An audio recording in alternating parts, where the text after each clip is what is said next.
What's up, Nico? Long time, man. Yeah. Want to introduce yourself for the show? My name is Nico Crosnoe. I've been doing, MMA, or I've been inside the MMA world since like 2010 when I was 8, and just doing jiu-jitsu and Muay Thai all the way up until like around sophomore, junior year of high school, where I just stuck to wrestling, and I've been doing wrestling since then. So I just graduated from college and wrestled in college. So that's pretty much just the basis of what I've been doing. Mm-hmm.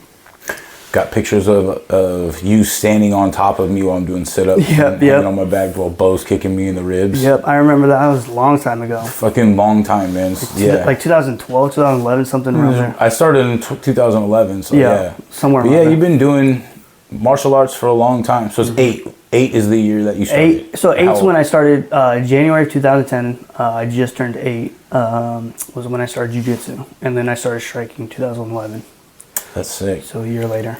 So, was it like because I know your parents pretty well. Mm-hmm. Obviously, like being at that age, they're the ones bringing you in. They're always a huge positive influence, especially to me. Like I get to look up to them in a lot of ways. And shout out to Monica and Jimmy. Yep. But was it their decision to get you in? Was this something that you saw and you're like, I want to do that? Did somebody kind of talk you guys into it? Like how did that start? It was more like they wanted me to do just some sort of activity. So like we started off with like the regular like baseball, football, basketball, all that, soccer, and the best I was at was football. Right. But my size, that's just not gonna fare well in the other end. So they just looked up wrestling, USA Wrestling, and they didn't saw the USA Wrestling like camps and everything. They saw the prices. And they thought that was what it was monthly. So they wanted to figure out something closer to wrestling, so they found jiu-jitsu. And, they enrolled me, and ever since day one, I just loved it. Yeah. Yeah. So, I mean, when I got into the jiu-jitsu and everything, not only did I love it, but it's just something that I was happy to do after school. Because I wouldn't say I had a lot of energy, but I just wanted to get myself out there, as a kid. Mm-hmm. Like, I was like, is school just it? And so I knew I always wanted to be in a sport. I just didn't know what until I hit jiu-jitsu. And I was like, what, this is it. Yep. So a lot of us find it that way. They're like, it's like, you dabble and you're like, this is good, I like it. But a lot of us are, I find ourselves as more individuals, especially only child. Yeah. And being an only child as am I. Absolutely. You really... when you find it, you found it. It's like it's 100%. Hard to describe exactly how you felt, but like when you know it, you fucking know it. And that's how I was. I was like, I'm not fucking ever going back from this. Yeah. Something I kind of always wanted to do. Yep. Exactly. Same. But no, man, that's really good. I'm glad that they got you into Marcelo. Me too. And the whole, because you're really well known for being a kid going through all the ranks, growing up in the martial arts scene. Mm-hmm. You've got fights out here, and you've got one out in Tennessee, one or two? Yep, one. Just one. Yep. Nice. Just one. That's a fight. Just one is more than almost everybody in normal life will ever do. That is true. So, no, man, I'm really proud of you. Thank you. I appreciate it. And you're studying for your master's right now, right? In what? So I just got my bachelor's. I got 2 bachelors in math and physics, and then so I want to get my master's in either aerospace or mechanical engineering. That's great. Thank you. Oh, yeah. Thank you. So high aspirations. Mm-hmm. So you're not... Absolutely. I love that. So that was something we were kind of talking about right before we got started, is that getting into sports and being an only child, being around adults all the time, working through that resilience, seeing what people go through all the time, kind of shaped your mind to set your standard kind of high. Yeah. Oh, absolutely. And you're very consistent because you knew the price of being inconsistent. Being a little kid, seeing like, oh, that guy left for a little bit and came back fat. Now he has to work super hard.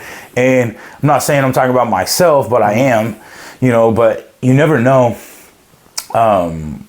what letting off that gas could do. Yeah, exactly. So I'm glad you're working so hard. And that's like one thing I didn't want to find out is like, I might be able to put my foot off the gas, but what happens if I don't? You know what I mean? Mm-hmm. Like, if I do like let go a little bit, then things could spiral out of control. And this was me thinking as a little kid, but if I kept going, what could stop me at the end? And, I didn't want to find out what could stop me if I stopped for a little bit. So that's why I was always consistent. And not only was it just the gym guys, but my parents they weren't strict to the point where it was like, they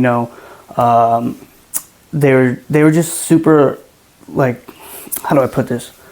They weren't like super strict, but they were just like, hey, if this is something you got to do, you got to put 100% into it. I feel like they were very accountable. Exactly. That's the word I would. Exactly. Because witnessing them talk to you, because I was around a bunch at that time too, and watching you grow up, it's like they instilled the right qualities in you. Absolutely, and I think what their mentality was, hey, they realized their kid is actually doing well in something. They didn't want to feed me, I guess, that super cheerful, like, hey, you're doing really good. They did, but not to the point where it was like getting to my head. They're like, hey, you're doing good, don't mess it up. Yeah. And so I think that's what, not only that, but being fed the treatment as the same for an adult as a kid not only shaped my mentality throughout my life, but just as a kid. And that's why I think the development for me was actually pretty successful.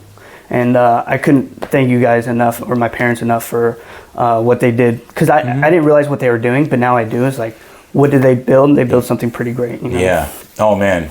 Yes. So everything you basically just said is huge. And the thing, when you kept saying, like, I don't know what was going to pull me off track, but you keep referring to I. So in my opinion, the thing that pulls you off track or take your foot off the gas kind of thing, however you want to phrase it always rolls back to you. Yeah, you're the one that takes yourself off of that. Exactly. And having that accountability from day one is instilled from your parents, and then seeing it, instilling it, seeing it and instilling it. So the constant reinforcing of that message, especially at such a young age, it's hard because that's a very important developmental time for your brain, for habits and structure. I started when I was 26. I think it was 26. So I'm already developed. Yeah. Like not that I didn't have it. Once I found it, I knew that's what I needed. Yeah. Absolutely. Like I'm like, okay, I'm in the right space now. Like, this is me. Yeah. This is who I'm going to define myself as. And I always had a really strong work ethic behind it. And having like Crew Jones be like so close to like how my dad raised me. So I call him my Muay Thai dad. Yeah. But sorry, my leg cramped up earlier.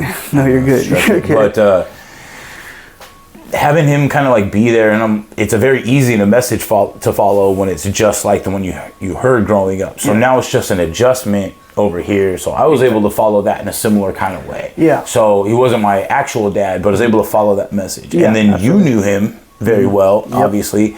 And you know how he's very parental, matter of fact. Like, you're good, but like he would always tell me, he's like, you're not that talented, but you're working so hard and you have the desire to do well. So it doesn't matter talent, because on a long enough timeline, that work will get you better than those who are talented. Oh yeah, that quote is like, hard work beats talent when talent doesn't work hard. When he would phrase it in a different way, and then you start to see these other things. Because social media, when I first started, when you were a kid, was very small. Oh yeah, absolutely. Especially when you're for self-promotion. It's like, ooh, look where I'm at for lunch. Went to go see Lilo and Stitch. Yeah, exactly. That kind of shit. Yeah. And now you see it's all like self-growth, self-promotion. Yeah. So I'm actually really liking that part, because it's working for all of us that put in the real effort. But yeah, social media is pretty big now. I've dabbled in it with the wrestling vlogs and with my TikTok and everything. So I understand that. That's why I kind of picked it up, because there's a couple guys who do the same thing, and they're pretty big. They're really big, actually. One guy, he's a college wrestler, and then Caden Henschel, and he has a vlog, and so he got pretty big and got his own shoe and everything. So you can just see that the impacts from now compared to back then, it's astronomically different. Yeah. It's a great way to. I always refer back to like when I was in high school. You had to have people come out. You had to be worth a damn, first of all, on the football field. You couldn't just pull out your phone and have your buddies record and make highlight reels right there. Absolutely. You had to have somebody willing to come out and record you and make video, like a highlight video of you, and then find a way to send off. Most of the time it's fucking VHS tapes or it's DVDs. Like back, this is 2010, to 2003 when I was in high school. So it's much more labored. Yep. It's not a couple clicks of what's in your hand and now you can make it happen. But I'm not saying that it did or didn't do anything for high school sports or whatever, but for a person trying to grow. Yeah, absolutely. Like it really opens way more labor doors. intensive. Yeah, compared for now. Yeah. Yeah. But labor intensive way back then. So when you were doing your YouTube thing, what was your experience with that? What did you like? What did you dislike?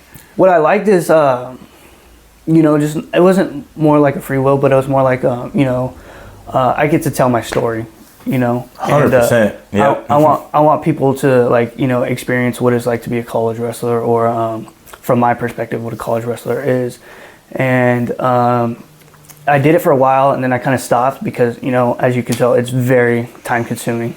More than anybody that doesn't do it, they're like, oh, that's a cool video. I'm like, it probably took 1 to multiple hours. Yep. Just to, like those little clips that I make. Mm-hmm. That's just like a half hour to an hour. You got to find the right clip, which means you got to scan your whole fucking show. The whole video. To find that one clip. And you're like, okay, here. Now you got to whittle it down to the right size. Yep. Then you got to fucking take out any bad audio. You got to go add the captions. You got to go refine the captions. It's blah, blah, blah, blah, blah. There's a bunch of steps. Oh, so many. Yeah, and that's just for one little clip. You do the whole YouTube video. I'm like, all right, this section's got to go. This section's got to go. I try not to edit much, and that's why I like having an open form conversation. Yeah, but if you got to get up and take a piss, or if I got to check the camera or something, because I don't have a dude in the chair. Yeah. No Jamie Vernon from Joe Rogan. I am not balling like that. No. So I got to do this shit myself. Yeah. But then that's where I'm finding my I'm like, all right, I got to write down the time over here so I don't have to go and sit there and watch the whole thing. Be like, oh shit, it's right here. Yeah. Making notes, changing just little adjustments. Yeah, so absolutely. I saw some of your videos. I thought you did a good job. Thank you. I would like to see you continue it, even though it's hard, even if it's just once in a while. Because when I started this, everyone's like Anthony Tiglau, Ali's son. Yep. He's like, where's my fucking Friday episode? He's like, so people are coming to, even though he's just, he's a very good friend, high level student, close in high in our school, high value. But you never know who's going to sit there and come to expect it. So if you're like, oh, every Saturday morning at 10 a.m. I release a fucking wrestling video. Yep. People back where you're at, they're going to be like, oh, this is Nico who's doing big stuff. He's back in Washington. You should watch his video, blah, blah, blah. Yeah. That's pretty smart. Yeah, I might actually, look into that. Pop into the gym one of these days, be like, oh, he does Muay Thai too. Yeah, that's what I was thinking, is because, most of my YouTube channel is just, wrestling and all that. And when I'm here for the summer, I could go to my club, and do everything, but I don't know, maybe changing it up to do like MMA or jiu-jitsu or anything like that. They'll be like, oh, well, I didn't know you did this before this, Well, and your skill set isn't going to take much to polish it. So you're going to be able to walk right in and people are going to recognize right away. Like, that's not day one, that's high level skill. So, but that's, that's your choice to grow in whatever direction. I'm always here to help. Absolutely. Thank you. I appreciate that. Yeah, but you're doing great, man. Thank you. So the downsides of the YouTube, man, or whatever. Not only is it just time consuming, but, it takes away from activities, I guess. Like, as a full-time athlete and full-time student, you'd wake up, like, let's say 4:30 a.m. You got your lift from 5:15 to 6:15, morning practice from 6:20 to 7:20. Then, I had 8 a.m. classes all the way till 2, practice at 3:30. And then after practice, you want to do homework or you want to just go hang out. I can't. I got to edit this video, and I promised my friends, this vlog's going to be out by this time. And not only that, but, just the setup, taking the editing, the setup is really important because, my parents, thankfully, appreciate it. They gave me a pretty good camera, a DJI Osmo Pocket. And not only is it just like the care of the camera, it's the setup of the camera, it's make sure you get the right angles and everything.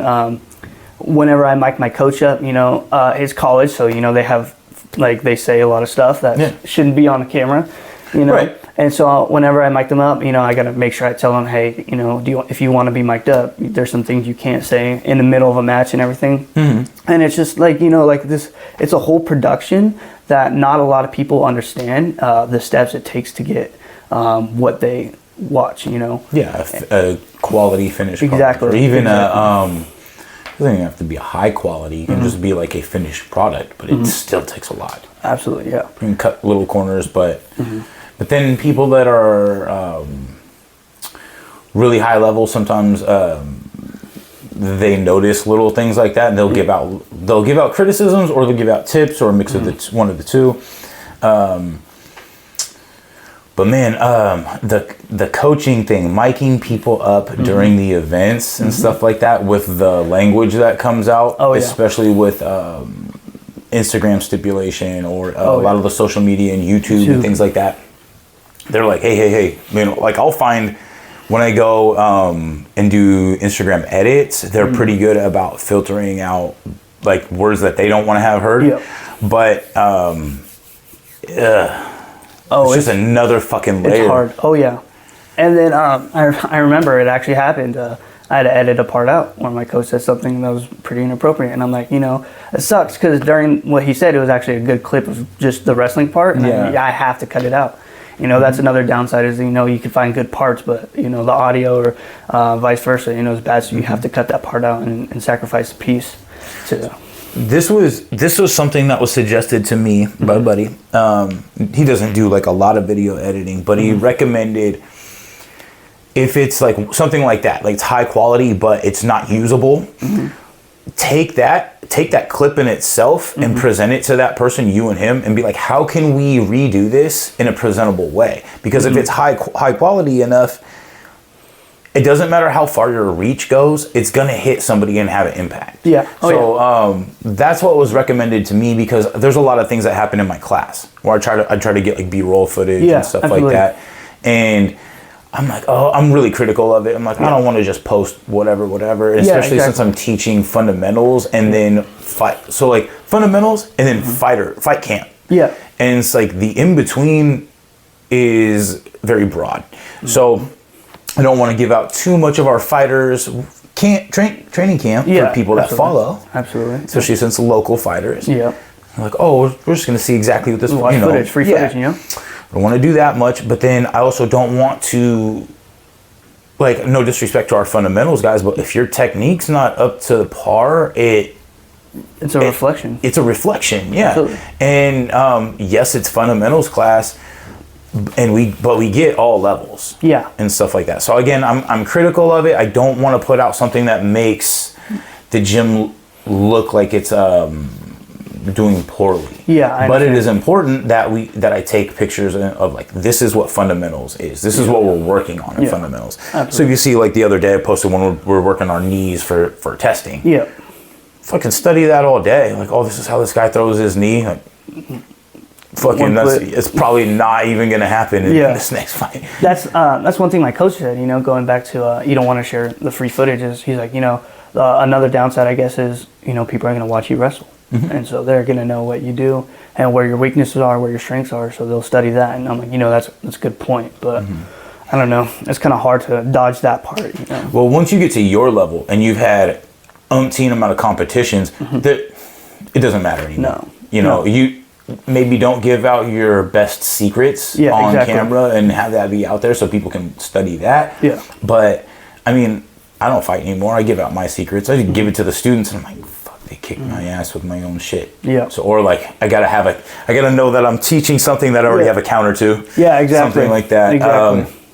But again, finding, excuse me, no, you're good. Finding different avenues to make sure that we're teaching properly. But we're not giving too much away so that we can be beat by what we've taught. Yeah. Absolutely. So and I know that was the ancient martial art. We don't fucking share kung fu. We don't fucking do this that with Western people, whatever it is, because of the fact that's like, we need to keep this secret so they don't know what the fuck's coming at them. Yeah, everyone thinks it's like gatekeeping, but really it's like so that you can survive when it comes time. Because most of the time it wasn't sport, it was training. Yeah, and then when there isn't really a sport per se behind certain things. But so I wanted to ask, coming back, I know we talked briefly, mainly through Messenger. You said you had some stuff that you wanted to, or you like to see applied in Muay Thai, kickboxing, that is coming from your wrestling experience. What does that look like? So, back then, when I was at the Muay Thai and everything, it was I don't want to say cutthroat, but it was pretty like, there's a standard, and to people who were in that class, they were mentally strong, they had a lot of discipline, and it wasn't, like you said, it wasn't a sport, it was training. Yeah. That fighters class all the way, a long time ago, like Sam and Jonah, and Bo and all of them, it was, it was like, we're all fighters. We're all going to be fighters. This is the standard. This is what you guys have to do. And if you don't like it, then join the regular class, And I think that's why I can relate to wrestling a little bit is this past coach I had. So we had 3 different coaches, but my junior and senior coach, Blaze Shade, I hated him at first. I was like, dude, I might transfer schools because I don't like this guy. After like 3 weeks, it clicked. I'm like, oh, this guy is not only preparing for me wrestling, but he's installing a mentality in me that can't be beaten. And, that mentality is, look, you're a grown man. Well, he said his number one thing he hates is a grown man in a mood or a grown man that whines. And fucking thank you. So continue. No, and so he. We all have it. Yep. But we don't have to fucking give it the vote. Yeah, exactly, 100%. And I was like, oh my God, you're right. And it was just like that. Hey, we're gonna do this, this, and this. If you can't do it, you're out. That's just it's cutthroat in college. Well, like this is our standard. Like this is how we operate. If you don't want to operate inside of this set, this is not for you. Yeah. And so he was like, he's just super like, hey, don't complain. I'm not going to kill you. You're going to be able to breathe after practice. You'll be fine. It may suck. I might steal that because I need something like I have a deep pocket full of sayings, but the simple ones like that for the newer students, like, they can't make it through my warm up. 4 minutes. And I think going back to that social media thing, it's super easy to go on Instagram and be like, oh, I can do this and this and this, or he's doing this, why can't I do this? Yes. And so they think, they want to do the highlights.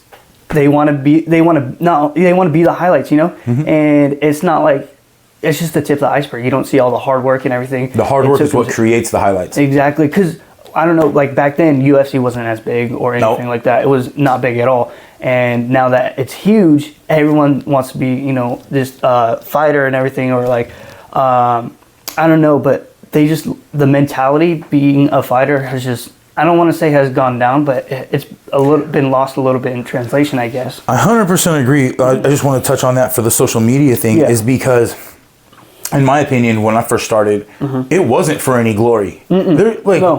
I've talked about this a couple times. I've got a handful of photos. I got a photo of me walking to the ring with you right behind me when you had your pink hair. I remember. Pink or red hair, whatever it was.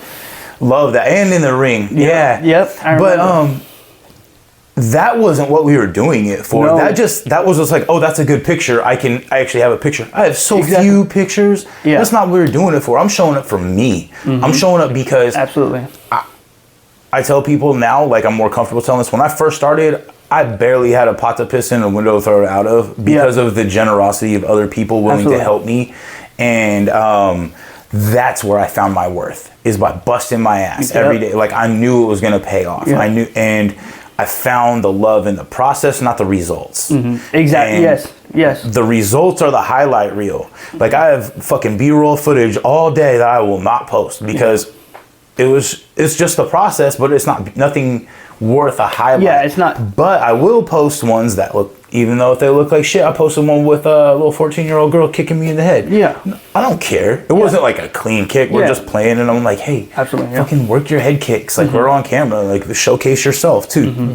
Telling her it's okay to let that light shine, but finding that balance, man, you got to grind 10 times harder than you showcase. Yeah, absolutely. And like with wrestling, we were there to kill each other. You know what I mean? It's all competition. Yeah. It's no show. We will be best friends before practice and right after practice. I will, Yeah. you know, I will do anything with you. In practice, like, you know, I want to kill you. And it's that mentality that's instilled, you know.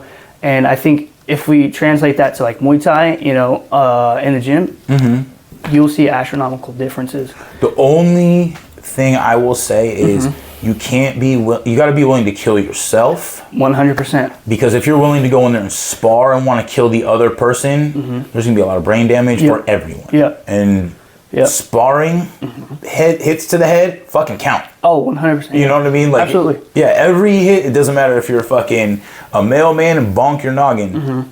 Absolutely. Sorry, I just heard something outside. No, you're good. But, yeah, like, that's and I think... I love that approach, though, that, like, kill or be killed. Like, we're not here to be nice. Had a Marvelous Malik on, G's dude. Yeah. Good guy, but like he has that kind of approach. But I also feel like I'm not. It's like when that bell rings, that's my job. Yep. And absolutely. It doesn't. It's kind of a weird primal thing because like we have all the young man or I'm not so young anymore, but like I hate like that masculinity where we're like that shit builds up, but we as a sport and as a practice let it ride out. So when we come out here in the real world, we don't have that animosity built up. We're just like, we're just matter of fact. Like, it's what I do. And that's why I don't like the egotism that you find people behind you. The big egotism usually comes from what you haven't accomplished. The humbleness comes from when you have. Yep, absolutely. So, but taking that approach to when I'm in competition, this is me doing the utmost against whatever this is, whatever this may be, this competition mode. Because it could be, like you said, it could be best friend, you could be worst enemies, it could be just a plain face and nobody, it could be, think about it like if you're fighting somebody in the dark. Yep. You don't know who it is, but your job is to survive or win or whatever that looks like. But I feel like that competition, especially the threat of being physically fought, like the physical harm, not just physical harm, because like you can play football, you can play hockey, and it has physical harm, but it's not somebody trying to hurt you. Their goal is to win in a specific fashion. The fighting game is their goal to win in a specific fashion against you, like against a person. Exactly, one-on-one. And that's why like I do like MMA, obviously I'm a Muay Thai guy, but it's, I don't want to say such a level playing field, but like we can all go there and fucking do what you can wrestle. I can do Muay Thai, and it's gonna go one way or the other. But it's not like we're playing football to where like the left tackle didn't fucking block, and so the quarterback wasn't able to throw the pass, blah, blah, blah, win the game. Absolutely. That's, you know, and that's why I do like football, because it's the perfect team sport. When everything is perfectly executed, that's typically when the things go well.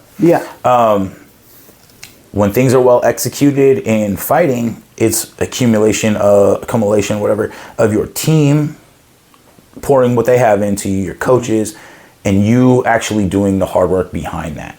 Because like your wrestling coach, like he put that to you and it's like, it simplified it probably. Oh, 100%. And it's like, go. Because you're a grown man. You're not in college as a wrestler, not knowing what you're doing or what you're supposed to do. Exactly. Now it's time to do your very best. Yeah, 100%, 100%. And you know, like, it was just this thing where it was like, you know, I don't understand. Like at first, I had no idea what he was doing. Like it's dark, 5 a.m. in the morning. You know, we're doing army crawls up this hill in the dirt after we just got done lifting, and I asked myself, "Oh, what the hell? Why the fuck am I doing this? You know, how is this going to make me a better wrestler?"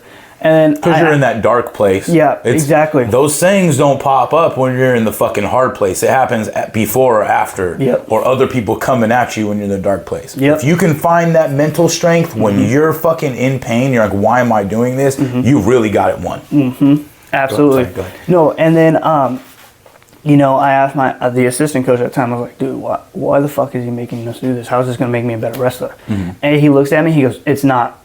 And then it took me a while, and I was like, oh, this isn't just for wrestling. It's my attitude towards, going to practice, towards going to, trying to, like, I think the mentality was, if you're competing for your dream job, what's going to set you different mentally and try to go for that job more than the guy next to you, and that's just why he related it from wrestling to life, and I just couldn't, like, I can't thank him enough for that, and you just needed that clarification, but you've been in combat sports the whole time. You're like, oh, it goes in this compartment of why am I doing this? Yeah, you just needed a quick, like, clarification. Yeah, so exactly. It sounds like you weren't like, I don't want to do this. No, I don't want to be arrested. You weren't questioning any of that. You were just like, I was looking to polish my skills, not run up a dirty ass hill. Yeah, exactly. But that's what you were doing, and you didn't realize it. Yeah. Well, in more than one way. I'm sorry. Yeah, no, and I just like running up that hill, or like where we had to do the Murph was our first ever workout, with weighted vests and everything, and then we had to practice on the field. It's still dark out, and I was like, how is this going to make me a better wrestler? Throughout, and I can apply that to everything that I do and everywhere I go. And if we take that same mentality and put it into the local Muay Thai scene, we could put a lot of things on the map throughout not just Washington but the country. Yeah. And so I think if we implement that mentality, it's going to be it's going to pay off very well. A saying that always stuck with me, it's going to sound goofy, but there's a movie called, I grew up watching a lot of TV and a lot of stuff. Like, I love my parents, they were around, they cared, but as only child, you consume a lot of media. Absolutely. Anyway, Little Giants, the football movie, the little kids that are playing against the big brother, Ed O'Neill, blah, blah, blah. The Emmitt Smith fucking bus gets there, and I can't remember which player it was, but they're like, football's 80% mental and 40% physical, and they're like, yeah, like, wait a second, that doesn't add up. Like, even little kids got to where, but like, if you can understand that it takes this to fucking tell this what to do, to an extent. Absolutely. You can't, like, you can show up or you can walk outside and just start running, but if you're not thinking about why you're running or having a why, you're not going to fucking continue. Yeah, absolutely. There's nothing backing what, there's no worth behind it. The mentality, I think it's, I don't want to say 100% mental, but it takes 100% mentality to do something. Like absolutely. That. Like, if you're not all in on something, then you're going to get a half-assed result. 100% agree with that. Yeah. And any of my students listening, I hate half-assed results. If you can find an edge to take, an edge to make you better, an edge to win, any little edge, whatever it takes, that's what you need to find. Otherwise, consider yourself if you're not a fighter with a fucking day job so you can fucking fund your passion, Muay Thai, Jiu-Jitsu, wrestling, for people that aren't fighters, raising your children right. Yep. Look at your parents. Your dad worked nights for how long? A long time. I can't even. Does he still? He doesn't now, but he works a lot. He works 60-hour weeks. Like, I remember him being like, "Oh no, they're working hard. They're making sacrifices." So, absolutely.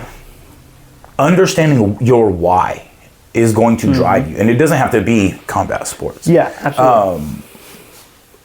But if you have a strong mentality behind it and you have a why, that's what's gonna show up in those dark moments when you're down on the field, when you're climbing that. And even though you're going through it and don't understand why, you have that faith to get to. That's why I talk about, have the faith that you're breaking these barriers until you have the knowledge of to why, and now you can look back and be like, oh, okay, I had the faith, I applied it, and now I understand why. And I can pass that on in a certain way, all that shit, dude. You have the right mentality to pass on to whoever you end up coaching. Yeah, and you're a coach before a coach already. 100. Thank you. And then that's what exactly my college coach said is, you find your why, and in those dark times, tell yourself why you're doing this in the first place. Like, let's say you join Muay Thai because you want to be the next glory champ or whatever it is. Right. And you're in sparring, getting your ass kicked, and you're like, why am I doing this? Oh, this is why I'm doing this. And that'll not only help you go throughout the workout, but it'll install like a broken record in your head. You know, like, this is why I'm doing this. This is why I'm doing this, and this is what it's going to take, and this is why I want to do it. You know, and always repeating that in yourself. You know, visualization is huge, huge in on our team. And I think if you visualize, like, I know this is going to sound really weird. Every day after I shower, after practice, I look at myself and I'm like, you know, I want to be UFC champ eventually, you know, whenever that is. And, you know, that's not weird at all to me. I was that's really weird. That's weird to people who are not pulling every edge to get to where they want to. You have to be obsessed. You have to be obsessed with success. Yes. But that's not weird to me. I didn't want to cut you off. No, you're good. And I just stare at myself in the mirror, or like, just the other day. The mirror one's a tough one to get over. Yeah, so like when people hear that one, like, talk to yourself in the mirror, and they try it one more, and like, this is fucking awkward. Weird. Just keep doing it. If you truly believe, you will keep doing it. Absolutely. It translates. And just the other day, you know, both my parents were at work. I was off work. I put my AirPods in. I'm pacing my living room. Just say, what walkout song should I do? What song pumps me up? You know, what sounds good on the speakers? Exactly. You know, and I would just shadow box. Yeah. And I'd be like, you know, this is kind of weird, but it feels good. It feels good that I'm doing this. Like, it's just a refresher, you know? You just got to keep doing what feels right in those moments. Absolutely. If it feels right, and you already know you're training, if it feels right, go in on it, you know? Yeah. And so, like, I have my certain things. Like, in the mornings, I love doing, I call that my shadow work. Well, I'll listen to music, or it's completely silent, or I'll listen to a podcast, but I'm walking around and get my mind right. I'm like, okay, I'm going to do this. This is what I got to work on. Not only, like, telling myself what I need to do, but, like, framing my mind in a certain fashion that, like, all right, this is what's important to me. This is where I have to work. These are the sacrifices I'm going to have to make. These are I have to understand there are going to be sacrifices I don't want to make. Yeah. And people that sacrifice the relationships because of where my growth. Yeah. And being aware that all of this is okay because my purpose is mine. I'm going towards that. If I were to shy away from that because of somebody else's opinion, well, it's not theirs. It's like saying, I always talk about, like, when people are in relationships, and then you tell, like, a friend, like, oh, I had these problems. They don't know the depth of that relationship. No, they don't know the intricacies. They don't know why you're there. No. So you're telling them, like, not a highlight reel, but the negative side. Yeah, absolutely. And sometimes people get the highlight reels or whatever, but you're only seeing small moments. And you don't know, like, everything. You never know the full story. Never. Right. And when you're building yourself, you have to have that faith. So when somebody comes in and you're building yourself and they don't understand it, you have to have that faith in yourself that, like, it doesn't matter if you don't see it. I see it. And I know I'm strong enough to build it. Yeah, absolutely. You know, that's, like, I get only child, you know, it's just that individuality that we bestowed upon ourselves. And, you know, having that faith in yourself and, you know, like, doing those sacrifices, you know, it's very important and what your goal is. You know, if, like I said, if this is what your goal is, and you got to do it 100%. Like my dad told me as a kid, I don't care what you do, but what you do, you have to do it 100%. It doesn't matter what it is, just do it 100%. Do 100%. Always do your best. 100%. Yep. And that's, I feel like that is what's been lost. Yes. Is because, excuse me, there are people that'll be standing there and be like when I'm instructing in class, and they'll just kind of like be mentally wandering around, our eyes are from like, are you paying attention? Because if I have to fucking repeat the technique, like after, like, oh, you're doing the technique wrong. Well, I saw you just kind of like da da da da da. It just drives me nuts because I get it, like for a hobbyist. Yeah. You're not there necessarily. Like, this isn't like your everything. Maybe you're pushing towards something else, and this is just an avenue to help that. Yeah, absolutely. But to me, this is my world. And you have sacrificed yourself for 1 hour or however long that is in my world. Yeah, absolutely. And that has disrespected me in my world. Absolutely. And I may be nice about it or casual about it, but it's still taking away from that. Yeah. And you're sacrificing your time, you're sacrificing my time. If you're not paying attention, what if you decide to spar later and you get cracked on the fucking thing I just taught you about? Yep. And you had an hour to sit there and develop it. Mm-hmm. And now, like, I'm not saying I'm great or anything like that, but you have to do the work behind it. And if you're not even going to be mentally present, where does it start? Mm-hmm. Right? Yep. And so now you're expecting to just kind of walk through it physically when you don't even know what you're doing. Absolutely. My mom and both my parents said the same thing is, like when we go to seminars, or like the Muay Thai testing. Bro, I still love when we used to go do that. Yeah. Like you guys would be like, Zach, come with us. I'm like, yes. Let's go. I love that. That was the best. And so she would always tell me, we woke up, we drove, we got ready. Mm-hmm. Professor Marcelo, Master Allen, they did the same thing. So why would your time be more important than theirs? Yes. And they did the same thing, and they know a lot more than you. They've done this a lot longer than you. So you have to show that respect by, like Marcelo says, 2 eyes, 2 ears, no mouth. Yep.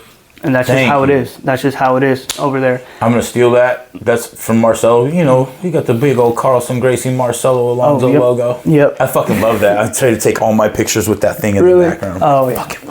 I love that logo. Yep. Well, it's so in here, Not because I love other people seeing it. It's just because, like, that's home. Well, it's home, and there's no pay to play. It's all hard work. Mm-hmm. If you know who Marcelo is, you are not getting promoted. You do not deserve it. Nope. Like, there's none of that. Nope. It's all integrity. And that's what I model how Crew Jones was, all integrity. Model myself after that. Oh, yeah. Integrity comes first. Yes. And, Crew Jones is someone that I look after too, I look up to. He started with more of that mentality of that fighter. When I was training for my first MMA fight back in Cali, I would practice with Joe and Gail and everything and Jones. Yep. When I was training for that was my first taste of, this is hard work. This is what you've got to do. And he's like, I'm going to put you, even though I was 13 years old, he said, I'm going to put you through the same camp I put my other fighters through. And I was like, when he said that, I was like, oh, wow, this guy's, he doesn't treat anyone differently because of who they are, and whether they're a kid, he has a certain standard. Exactly. It goes back to that standard. And that's when I realized, hey, Jones, he's business. Yes. He's badass. You couldn't have said it any better. He's all business. 100%. He's still just like that. Oh, good. Yeah, he has not changed. There's moments where he goes even a little bit harder than he used to, but like more in his message. Mm-hmm. And like because of that fact that people are not as mentally committed. I don't want to say mentally strong, but not as mentally committed as when we all were. Because I refer to that. I'm like, I remember walking in. I always tell this story. My first day, I was up against Bryn. Remember Bryn? Mm-hmm. Yep. And she's like, and Crew Jones having this whole Dutch drills. I'm like, this girl could kick my ass. Yeah. First day. Yeah. I'm like, oh, fuck. And then you're looking around and it's like Sam Colton, Crew Jones, Ollie, Bo, Taki. I'm like, fighter, yep. Fighter, hobbyist, fighter, hobbyist that can kick my ass, fighter. Yeah, that's how it was. And I was like, okay, you got a couple hobbyists, and then you go look at the jits side, and it's the same fucking way.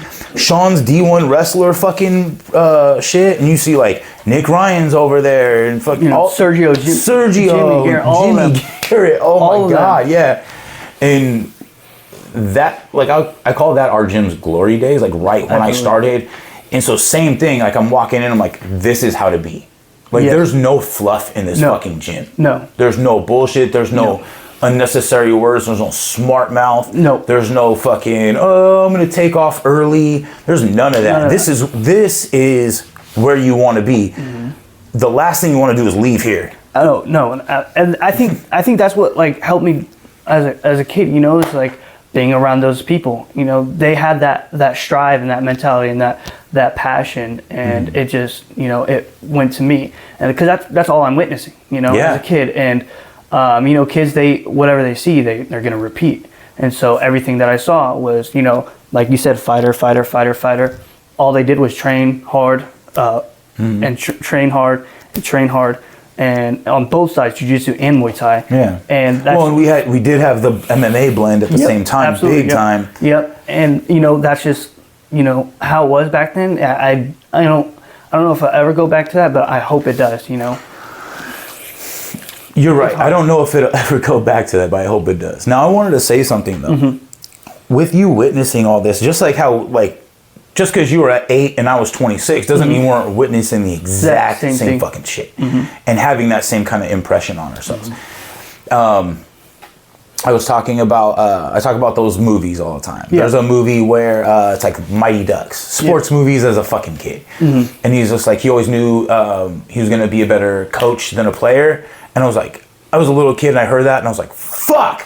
Yeah. I was like, that's me. Yeah. Like, but as a little kid, you know, you hear a fucking thing, you're like, God damn it. Yeah. Like, yeah, but now being in this role, but having witnessed that, having gone through those fight camps, side by side, like, you're 13 doing a fight camp, probably doing a fight camp, or if not, fucking Bo's doing a fight camp, or Sergio. Someone was always doing something, some sort of fight camp. And it's still kind of like that, but it's few and far between. And I think it's because that dedication is like, okay, I have so many options now versus one specific thing that I'm going to give everything I have to, that hardcore purpose. But coming back to it, being that you're getting into more of a coaching role at certain times, obviously, like you're not going to give up wrestling. No. But there's going to be time, like once you get out of college, there's going to be knowledge to pass on, specifically because not a lot of high school wrestlers go on to college for wrestling. They do, but not very few. Right, and you're going to be able to pass that on. Not only that, but being at such a young age, because you're 24? 23. 23? Okay. Young age, but witnessing all that old school hardcore stuff, you're going to be able to pass that on and hopefully inspire the next generation to understand that's the way it needs to be. That's actually one of my goals, you know. I know the mentality and I know what it takes to be where people want to be. And if I'm a coach, that's my number one job, you know, is to make sure what happened or what I understand is to pass it on and, you know, have them develop into whatever they want, but keep that same passion, that same fire in them and that mentality and everything. And that knowledge, everything I know is just to pass it on. And, you know, if I can make an impact, you know, that's my number one goal as a coach. Is to help people not only develop, you know, inside the gym, but outside the gym also. That's it. Your goal as a coach is to inspire others. Exactly. Like, and as broad as that statement can reach. You're at the younger age to where you can still lead by example. Exactly. So outwork everyone in the room, show them what that fucking hard work and that mentality looks like, and then preach about it on the back end. And like, that will be the standard that, like, because you'll develop that following just by doing that. Exactly. Excuse me. Like I told Nico, Friday I was feeling like shit. Saturday I felt a little bit better. Today I'm feeling pretty good. Just coughing that last little bit out. Yep. But yeah. So you're doing the Emerald Ridge camp, right? What is that exactly? Because I'm not a wrestler. Never was. No, a wrestler. yeah, absolutely. So Emerald Ridge is the high school I went to. Right. I mean, SPSL. I went Spanaway Lake. I get it. Yep. And the old Spanaway Lake. Yeah, my dad went to Spanaway Lake. That's crazy. Yeah, but it's like 83, I think he said. I don't know. Like, it was the Spanaway Lake Ducks back then. I don't orange remember. and blue. No, I'm not kidding. The locker room was still orange because of that. And yeah, not Spanaway Lake Sentinels. I honestly don't. Black Swarm. But that's funny. So Emerald Bridge, they never really hosted a wrestling camp. And so what a camp is, Ording High School actually does a really good job. They have one every year. I've known some people that train down there. I can't remember the names. I know, I'm not going to say their names on here because I haven't talked to them in a long time. Tyson Tyakum, he's one of them. And then Brandon, some people. Starts with an R, I think. Yeah, I'm sure you're... Reed? Huh? Reed? No. No, it's like Resist... Oh. Revolution... No. Anyway, continue. No, sorry, but like I know they operated down in Ording and stuff for a while. I don't know what they're up to now or whatever's going on, but they're doing it big for a while. Oh, okay, good. Yeah. So Emerald Ridge never really hosted a camp. Wasn't Brad down there too? Brad Pole? Yes. Yes. Speaking of Brad Pole, Side note, he moved to an hour away from my house. I know. I remember. Didn't he coach your Coached me MMA in fight? my fight. Yeah. Shout out. Yeah. Brad. Shout out, Brad. Emerald Bridge never really hosted. He remembers me. No. He might. No, he might. Okay. Anyway. He might. And so after I graduated high school, COVID and everything. So when I came back to King for that freshman year, they're like, hey, we're going to host this camp. And I was like, okay, cool. And so what a camp is, usually it's about 6 hours a day. The Emerald Ridge only does 3. And it's 4 days throughout the week. And it's just like it could be like there's different types of camps. There could be a technique camp where you learn just straight technique. There could be what's called an intensive camp, and like those J. Robinson camps and everything. And that's where that's where the hard work and grit comes from. And so the Emerald Ridge one they're hosting it's a technique camp, and 3 graduates, myself, Caden Martin, who was the same class as me, and Brian, who was 2 or 3 years after me. You have his last name? Okay, no worries. Brian, I forget his last name. No worries. But we all like I graduated. Caden has 1 more year, NAI at Arizona Christian, and Brian's NAI at Oklahoma Wesleyan. And so they wanted to bring the college graduates to come back and teach what they've learned in college and to share that knowledge and experience. And we didn't do it last year, but the year before we did it, and I loved it. I loved going back to that old gym. Well, not an old gym, but in my eyes, old, and sharing, walking through the halls and sharing my knowledge. Yeah, your old gym. My story and everything, and it's That's cool awesome. to see. It's cool to see my name on the plaque and everything. It's like, and so that's fun. I'm more than excited to do it. Like you said, this is where it's time to be a coach. And share my experience and knowledge. And I'm more than excited, more than happy that they asked me to do it. Yeah. And, I would do it every year, so it's going to become an annual thing, and I'm more than happy to do it every year. So, you got any thoughts of like how specifically what you're going to teach, or how, or is it more designed by the Emerald Ridge program? So they ask us, and I always ask them, what do you guys need to work on as a team whole throughout the season that you saw? How are their attitudes towards it? And that's one thing I wanted to teach through drilling a lot, and just telling them hey, if you got to change your attitude, because like my coach said, I don't have to go to practice, I get to go to practice. Right. Frame it in your mind. There's like when I wanted to quit practice, I would never, but it's more like there's a bunch of people who would kill to be in my position and have the resources I have now. And so I want them to know, hey, there's a lot of people in high school that'll talk a lot and everything, but you're in here, and that's step number 1, and that's 80% of everything you want to become, What was our old message? Just keep showing up. Never quit. Show up. No. Never quit. That's a huge Marcelo thing.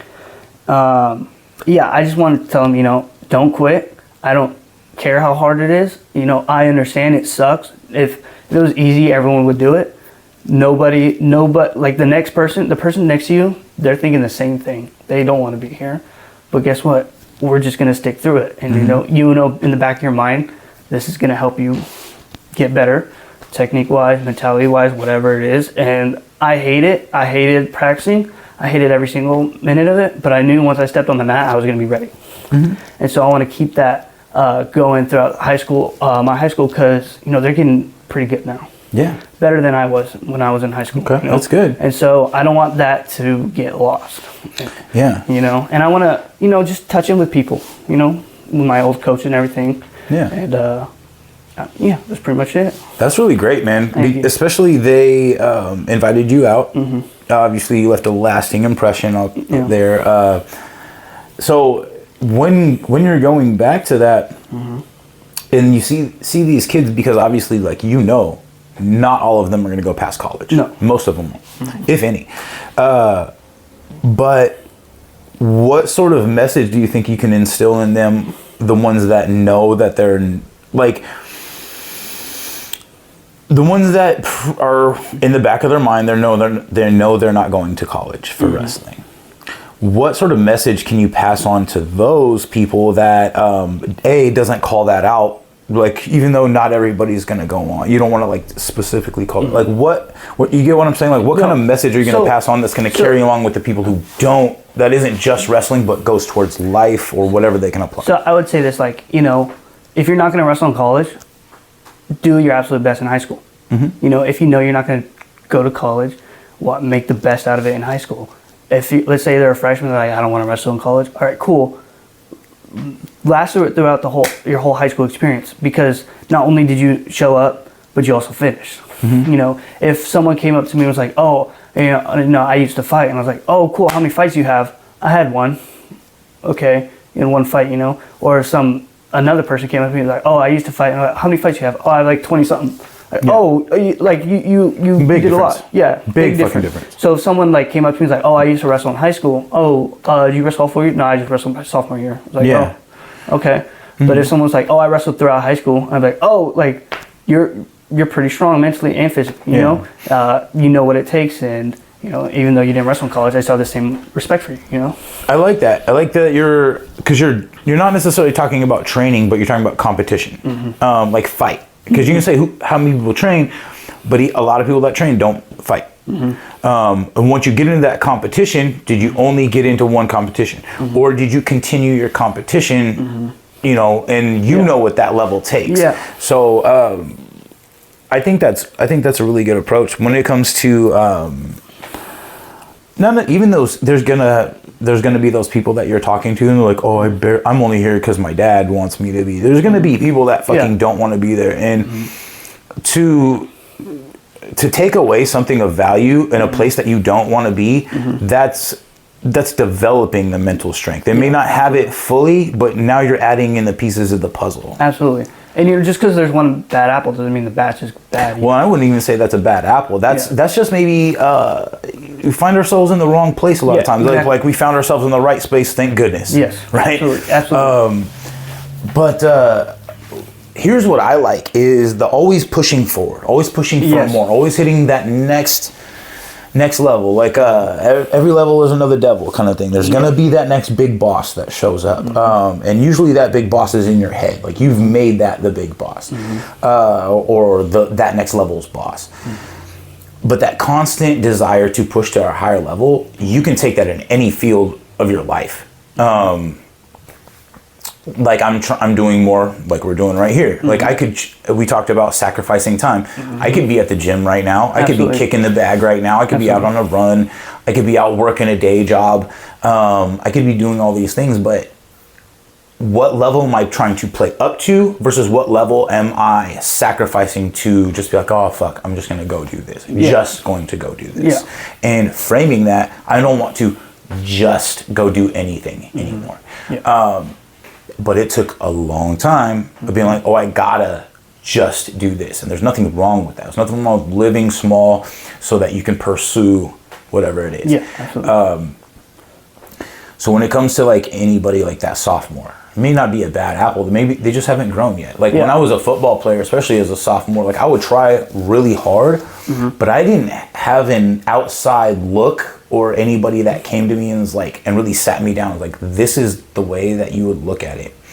And maybe I even did and didn't hear them. So you going in there and being able to instill the mentality part, not just being like, we're going to do this drill, we're going to do this drill, we're going to do this drill. The why needs to be stronger. Exactly. So I really like that you're going to take that into this wrestling. Thank you. And it's you know, even if they don't wrestle in college, you know, having that, hey, keep going and finish it throughout. You know, when you apply for colleges, you know, if one college declines you, that doesn't mean you need to stop right there. You know what I mean? And so you need to keep going, keep applying to however so many colleges until you get the one you want or whatever it is, you know? It's like fishing, keep throwing out your line until you catch. Here's something that it's just another insight. When did you know for a fact you were going to college? Not like mentally, like I'm going to college for wrestling. But when was it solidified? What year? For just wrestling or for like just college in general? For wrestling. Like, so, okay, the reason I'm saying this is like, not, when I grew up, there wasn't like the finances to send me to college.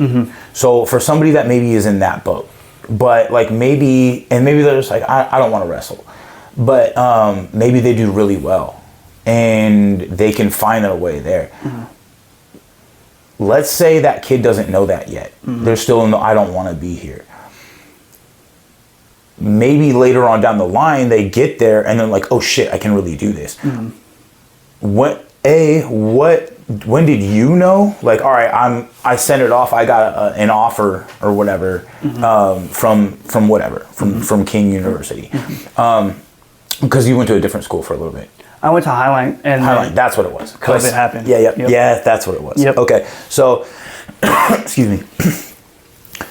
When you knew you were going to go to Highline, or whenever you got your first legitimate offer, how much time had gone by of you wrestling? A year, 2 years, 3 years?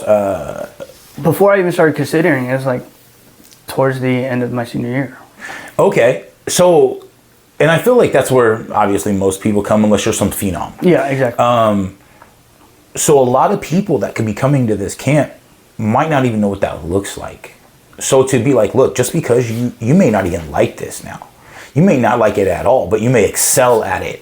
But don't box yourself in. That's what happened to me. So Dennis Holman, athletics. That's when I first started like doing a couple years of wrestling, and I hated it. Okay. I absolutely hated it. I remember your mom I talked to Pat and Nick when they were on about how your mom described his old gym at his house. In the middle of nowhere in this. Yeah, she was like the movie Here Comes the Boom and Boss Rutan's like there's a chicken running around. Yeah, that's exactly how it was. And they talked about the goat. And that was the clip that I made about the goat. And I know you were involved in that time. Yeah, so it's absolutely. I got a lot of hate from that clip. Really? Oh man, I got people unfollowing me. People like, why are you going to talk about some shit like that? And like I thought you're doing a positive message. I'm like, we're just having fun. Yeah. Like it was just a funny story about a backstory about a big thing that happened in the sport locally that most people probably didn't know is why it happened. That's it. And the thing is, like going back, that's just how it was back. That's just is unfortunate, but that's just how it was. It's a little bit more of the Wild West, or like 100%. The taming of the Wild West. Exactly. Right. And so with Dennis and at Victory Athletics, that's where I first started to wrestle, and I hated it. And as I grew up, it's not more of like I got burnt out of jiu-jitsu. I wanted to try something else. And so, when you're in high school, they don't have jiu-jitsu, they have wrestling. They have wrestling. So you see wrestlers and you're like, fuck, I want to compete. That's exactly what happened. Dude, trust me, I already have thought that part through. Like, I should wrestle. Exactly. It's that. I guess it's that competitiveness in me. It's like I want to be the best. I want to, like, he's a starter. I know what my goal is. You're spending majority of your day around a lot of people, and you're like, bro, I want to be able to fucking do that too. Like the temptation 100%. Of people want to compete. Yeah, and so with your peers. Yeah, exactly. And I guess that competitiveness in me. So I started wrestling again throughout in high school, and I was like, I actually kind of like this thing. And so I guess that's when I didn't think I was going to wrestle in college, because when I was a freshman, I was wrestling these seniors who were like, oh, I'm going to go to this college, and it wasn't even like a Division I school, and they were beating my ass. And I'm like, I'm not going to wrestle in college. I'm just going to do this to help my jiu-jitsu or help my Muay Thai, whatever it was. Just to stay competitive. Exactly, and stay in shape or whatever, try something new. And then sophomore, going into junior year that summer, that's when I did that freestyle Greco with Ford Dynasty, and that's when I started to excel really well. Really? That's when you felt yourself take off? 100%, because sophomore year, I didn't qualify for state or anything. And then I would just work year round. And at the state championship for freestyle, there was a state finalist named Yusuf Nelson. And going to the match, I was scared shitless. Okay. I wasn't scared. I was just like, oh, fuck, he's tough. I got to win this match. Like, I know it's going to be a tough match. There's a rep behind it. If I win this match, I qualify for nationals. And I beat him. And so that's when I knew, I was like, dude, I'm right where I wanted to be. Yeah. And that's when I was like, high level. Yeah, exactly. And that's where that mentality of like, I can compete with these guys. So why not keep going until I beat these guys, Yeah. And so junior year, ride the wave. Exactly. Jump off. Exactly. Yeah. And so I think junior and senior year, that's just, it was like, I'm going to try this college thing. Mm-hmm. And I got offers, junior year, senior year, I got a lot more offers. And it was not until then where I was like, I'm going to consider such and such offer. So. Yeah, I like that. Yeah. I think that if there's a portion where you can kind of break that down, I think that would do a lot of kids really good, especially being like, I was, because everyone's going to have that story, and going into detail as much of like how you felt, but not going into how you felt. Absolutely. And being like, I wanted to compete, but I noticed I was getting my ass kicked. I just wouldn't be like, oh, okay. But I didn't want to quit. Mm-hmm. I wanted to stay competitive. I at least wanted to see it through. Absolutely. Because you never know when somebody's like, I want to quit right the fuck now. Like, as soon as this practice is over, I'm not coming back. Mm-hmm. You never know when you say something that could change their mind forever. You could be like, or even just one day. Yeah, exactly. Just show up tomorrow. Like, if you want to quit on a good day. Quit on a day that you're feeling great about this. Yeah. Because you're going to have good days, you're going to have bad days. It's the rule of thirds. 100%. 1/3 of the time, you're going to feel great. 1/3 of the time, you're going to feel like crap. Mm-hmm. 1/3 of the time, you're going to feel right in the middle. Yep. And most of the time, let's say, if you're not in that rule of thirds, you need to make an adjustment. If you feel great all the time, you're probably doing really well. But when that switch hits to where something hits you and you're not doing great, it's going to be too much. Yeah. So, absolutely. Yeah. But, I think it'd be really good to pass on all these messages, man. And so, like going to those camps, like if someone doesn't want to wrestle in college, and I talk to them, not only could they be like, oh, I want to wrestle in college, but that could change, the beginning of their life, Yeah. And I don't want to sound cliche or anything, but let's say someone never wanted to wrestle in college, they wrestle in college, they do really well, and they have that whole story to tell, and so the sky is the limit when you decide it is. Exactly, 100%. And, if I could be a part of that story, just like how everyone was a part of my story, mm-hmm. I can hold that till my grave, And it's super important. The details are super important, like these little things. Yeah, they might sound cliche and they might seem like they're corny or anything, but it's true. I love that, what you just said, because I say all kinds of cliche stuff. Mm-hmm. But where I say is it rings true is when you're trying to do your best. Mm-hmm. Everybody knows, like, I'm going to do my best while I watch this TV show. Like, there is no best of watching a TV mm-hmm. show. Like, what yeah. So your best has to be like that. I want to do my best. Well, your best is typically pointed in a certain direction. Yes, absolutely. Like, I want to do my best. What does that look like? I don't know. Mm-hmm. Like, people from there, they're just, that's a dangerous person.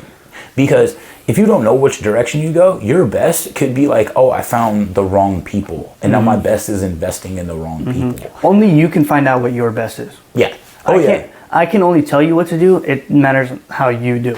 Right. And interpretation is a big thing. Because I always say the eye of the beholder mm-hmm. is where the truth resides. Mm-hmm. But you pushing on this message that is very unique to you, because not as many people have gone through what entire adults don't go through in the combat sports world the way that you have at a young age. Mm-hmm. So you have a lot to pass on and a lot of experience. Yeah. And I think that if it was me, I would talk about, like, I started jiu-jitsu at 8 years old. Mm-hmm. Like, so even though those people are like, doesn't mean that if you're starting and today's your first day, this wrestling camp, it's never too late. No, never. And just be like, this is where your journey starts. Mine started at this age. This is where yours starts. If you choose to quit your journey, do it on a good day. Do it on a day that you just beat state champ. Mm-hmm. Go out on top. And then see if you really, like, oh, I don't want to quit now. People want to quit when they're at their lowest. Yep. And that's when you need to find that resilience or have the faith mm-hmm. that you're going to keep pushing. And I grew up as the fat kid getting made fun of. Mm-hmm. So when I found that in this, I was like, oh, motherfucker. It wasn't even like I don't care about other people. It was like, I'm going to be my best. This is the opportunity. Yeah, absolutely. And so like with practices, when I was at my lowest, I wanted to quit, but also in the back of my mind, I was like, dude, I need this. Yeah. Like more than you want to quit. Yeah, absolutely. I low key, I kind of love this. I love getting my ass kicked, my face in the dirt and everything in the wrestling room. And it's love like, the resilience of it. Yeah, exactly. I think that's primal. There's something in exactly, like our human DNA that loves that. Like, ooh, because you're not dead yet. You're gonna keep pushing. I'm alive. If I'm above ground, it's a great day for me. Doesn't Every matter. day above ground's a good day. Exactly. And so when I have those days where it's just like, this sucks, I love it at the same time because I know that it's making me better. Yep. And as much as I hate that it's true, I just got to accept the fact and embrace it, And I think that's very important throughout whatever you do. You might have those bad days, but like you said, quit on a good day. Don't quit on a bad day, because if you quit on a good day, you're going to be like, do I really want to quit? And I think that's very important. It's just keeping in the back of your mind, this is something that I wanted to do. And going back to your why, the first goal you ever made is like, why am I doing this? Oh, okay, that makes sense. I'm not going to quit. I'm going to go back. Yeah. I think that's great. And how many days? How long is this camp? It's only 4 days. But still, you can repeat that message. You can say it on the first day and then repeat it. Like, look, boom. How many of you guys could have quit? Could have stayed home, watched TV? Could have gone and, but whatever. Yeah. Like something I wanted to touch actually on when you said is like, if it's easy, everybody would do it. And my comparison for that is TV. Everybody turns on the fucking TV, or like gets on social media. It's easy, and everybody does it. Yep. What are you doing that is not easy? What are you doing that is of value? Yeah, that separates you. Yeah. What are you doing that's going to make you unique? Doesn't have to be fighting. It can be like, I provide value in this avenue. Because I feel like every single individual in the world has something to offer. But if you're going to dumb that down because of whatever, because you want to live in your comfort zone, essentially, then you're going to die in your comfort zone. That's exactly what my coach says. Just be comfortable being uncomfortable. Yeah, oh yeah. All those best sayings that came out, I started hearing all that shit when I was a fighter. It's like, oh yeah, I've got those deep pockets of those sayings. Yeah, absolutely. And you got to because you're going to find yourself there again. Absolutely. You, me, everybody. You're going to find yourself in a bad spot. And if you don't know how to handle that, you haven't been through the resilient parts, you may fold. Oh yeah. And that, because you've quit shit in your life before, you know what quitting feels like. Whether it's fucking, it sucks. It doesn't even have to be anything major. You could quit a video game. Yep. You know what I mean? But it's like, you still know you stopped when you could have kept going. And that carries with all of us, and that leads to regret. Oh yeah. And I'm fucking over here swinging away at regret. Stay the fuck away from me. Devil ain't welcome here, bro. Fucking that kind of shit. Yeah, absolutely. That's good. That's good that you realize that, Yeah. Well, you're right there too, which is why it's so impressive at such a young age. Like, I mean, come in and talk to our guys at the gym. Oh yeah, I'll definitely stop by. No, if you do that, I'll fucking we'll throw you up in front of class and have you say what you just said. Or a lot of them are gonna watch this. A lot of my students watch this specific thing. And so any of my students that do, specifically my students or the gym students or anybody else that's a student, what he is talking about should reinforce what we always talk about, the old school style. Hobbyist or not, does not make a difference. Whatever you're doing, do it at a high level. 100%. Just because you may not make it ever into the ring or a state champ or a fucking college or whatever, and you may quit, but how are you going to feel when you quit? How are you going to feel when you kept going and kept doing your best? What I always say is, like, doing your best when it's hard, like, that's that hero shit. Like, you'll never fucking regret doing your best. No. And you know who's a good example of this? Juanita. I love Juanita. She's the best. Juanita Nilsby, shout out. She would do the fighters class, even though she was a hobbyist, and she would do 100%.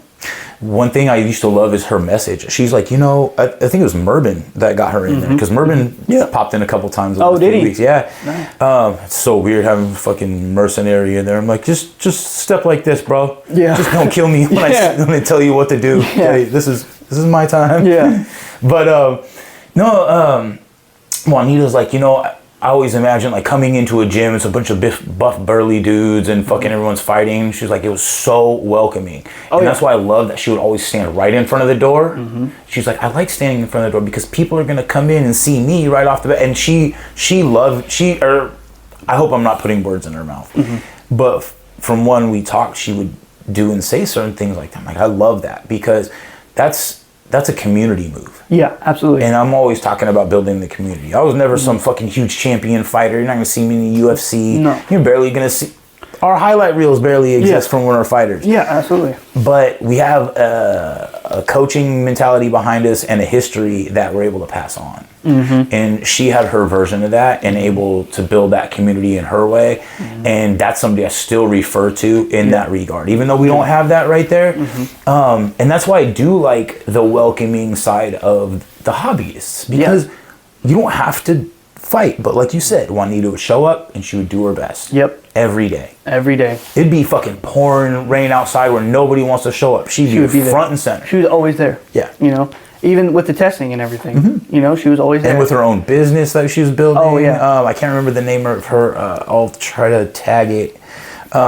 She's a bakery, like sweet shop kind of stuff. Fucking awesome. I remember. Oh, yeah. And that's one thing. She actually inspired my mom a little bit. My mom's like, I can't believe she's doing this, you know.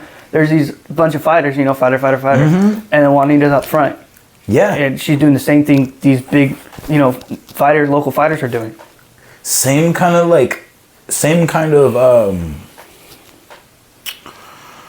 not vision, but like you're noticing the same things. Yeah. And you know, not gonna say two different perspectives, because I know your mom's like worried about getting you and they're getting you right. Yeah. But like Juanita choosing to be in there and like she can pass that on too. The same, like that inspiration, that story. Like just because you're not the one doing it doesn't mean you can't pass on the knowledge or the experience of other people. So like I like Nipsey Hussle a lot. Yep. He was just like, I steal advice. I'll take any good message, even if I didn't live it, and I'll pass that shit on.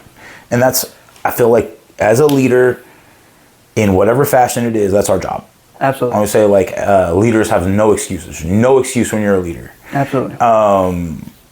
That's why, like, if I ever find myself complaining, I hate complaining. But if I do complain or if I have something negative to bring up, I bring it up to the upper levels. Because I'm like, and I hopefully have a solution or a workaround or some sort of absolutely, something to apply towards fixing whatever that is. But if I'm going to sit there and cry to my students or fucking cry to people, like then you know that, like, yes, I'm human, and I'm vulnerable, but I'm taking away from my leadership. 100%. Everybody knows everybody as a base is fucking vulnerable at times. Like that's a given without having been said. Exactly. But to be insistent upon demanding that we all do our best, including me, in those hard times, because those are the hard times. Am I not a leader in hard times? You know, or am I a fucking complainer? Yeah, exactly. No, I need to find that resilience, and we all have that. So I was going to talk about something else, but no, man, I'm really proud of you. Like in the way that you've grown up. Thank you. The background that you have, the backing of your family was a huge inspiration for me coming up. And the kind of person that you are and your family raised you to be is a high quality person too. Not some little like do whatever you want. And that's not to say that anybody else that wasn't raised in a certain way. It's a choice, because you see people that have parents that are great and like really push to have a good kid, and they want to be a shithead. Yep. You know, it's a decision. It is. You know, it is a hard decision, but you do know right from wrong at that point, you know. And that integrity to do what's right, or fucking be disappointed in yourself because you knew what was right and didn't. And that's the courage. I never want to be on my deathbed and say, what if? Right. You know, I don't want to be like, what if I did my best, you know? Or what if I did take that off? Or what if I did go show up one more day? If I shot my shot. Yeah. Exactly. Keep showing up. And I think about like there's a specific person puts this in my mind, but the person that works hard as fuck at their day job. and wants to go home and relax. There's nothing wrong with that. No. Like I mean, think about like when we get done with training. Yep. You want to go sit down for a few minutes, turn on the TV because you need that escapism. Yep. And so there's nothing wrong with that. But also like realize that if all you're doing is working a day job, it's probably not going to get you out of that day job. Mm-hmm. If you want a higher level of life, you're probably going to have to do more than what you're doing today, unless it is that what shows up today builds on what shows up tomorrow, and blah, blah, blah, these building blocks. Mm-hmm. There's nothing, if you have a long-term future like that in mind, there's nothing wrong with that. The other side is like the single parents. Yeah. Even the parents, like your parents were, it would work hard as fuck to provide a legitimate life to where their offspring, you, is able to have a bigger life, and you always want the people beyond you to do better. Like I don't have kids, but I want all my students are my kids. Yeah, absolutely. And you know how deep that goes because like you're watching these people fail and cry and fucking do their best and like the lowest of lows and the highest of highs. Mm-hmm. And my commitment to my students is I will fucking be there for every one of them. I will not sacrifice me like anything to not be there for my students. Mm-hmm. And that's why I say is like I do have like a parental thing when it comes to that, but them showing up every day, building themselves, just like how your parents were able to provide that, you know, I feel like that's what's important. It gets people like us in a position to where we can pass that on and build a community.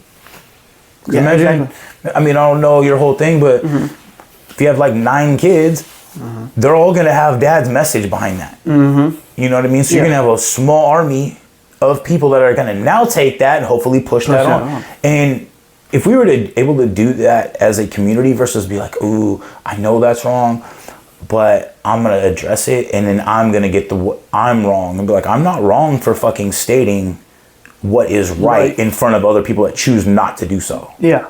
What's wrong is wrong, what's right is right. It's black and white, you know? It's just how it is. Yep. And, you know, some people take it the wrong way, you know, you know where they're at mentally, so there's nothing you can do. Keep grinding on that message, man. Yeah. Keep pushing that on. Yep. Exactly. All right. So, yeah, man, I'm really glad you're able to come make it on because I haven't seen you. I don't know how. It's been a few years. Yeah, it's surprising. Yeah. But obviously, you know where I'm at is the gym. Mm-hmm. I never thought I would. Not that I never thought. I always knew like that gym was my home. Mm-hmm. Once I recreated myself there, like from the fat Zach to me, I knew I'd always be there. That was always my destination. But I never had any like plans to like be one of the coaches, like the main coaches, or like to be able to grow to this. Like, but going through everything and like, why not? Why not shoot my shot? Why not do a little bit more? And every time I do something, I get a lot of praise. I get the 90% praise, the 10% shit. Mm-hmm. But what I will say is like when I do get, I don't want to say the shit, but when people have a criticism, a lot of them come as like legitimate criticisms. Like, hey, I'm noticing this during your show or whatever. I'm noticing that. And I'm like, ooh, okay, that's something I can fix. Yeah. That's something I can get better on. So I take that as an opportunity. And a lot of times it's not coming as from people in a negative aspect, but there has been some like fuck this guy, like when I told you about the clip from Patton about Dennis. But yeah, there's always going to be that good and bad, but when I never thought I was going to be able to put myself out there in this, or never imagined doing it, and now that I'm doing it, I'm like, so I will say is next episode I got a pretty big name coming on. I think he's a big name. Good. His name's Matt Ayurin. I'm terrible with last names, and if I haven't heard it spoken to me, so I'm sorry, Matt, if you hear this. Koi Prophet, Muay Thai guy. I met him at he's up in Canada, but I met him at the cultural event a couple weeks ago.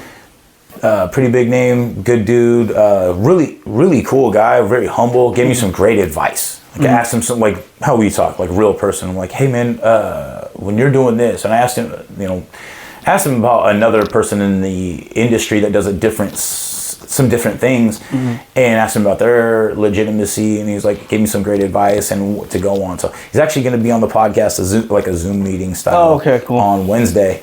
But that's going to be a good one. So like just starting to do this and then putting myself out there and then reaching out to people, be like, hey, do you want to do the show? Or like how we talk. Like you hit me up. You're like, I want to do the show. Yeah, absolutely. I fucking love that. Hit me up. Like if anybody listen, fucking, not just my students, so I'll get them on, but just all you got to do is like, I'm pumped when people come up to me and want to do the show. Yeah, absolutely. And like, I know how it is because, you know, my teammates and just people like in the crowd when I was doing my wrestling vlogs, like, hey, let me be in the vlog. I'm like, dude, of course, yeah. You don't have to, like, yeah, I love that you asked, but yeah, sure, come on. Yeah. Here's the camera, come over here. Like, don't think that it's a burden on me. No. Like, that's what I want. Yeah, exactly. And I don't think people, like, fully understand that, you know? Well, I feel like not everybody's comfortable asking. Yep. So there's a bunch of people, I'm starting to send out the messages like, yo, let me know if you ever want to be on.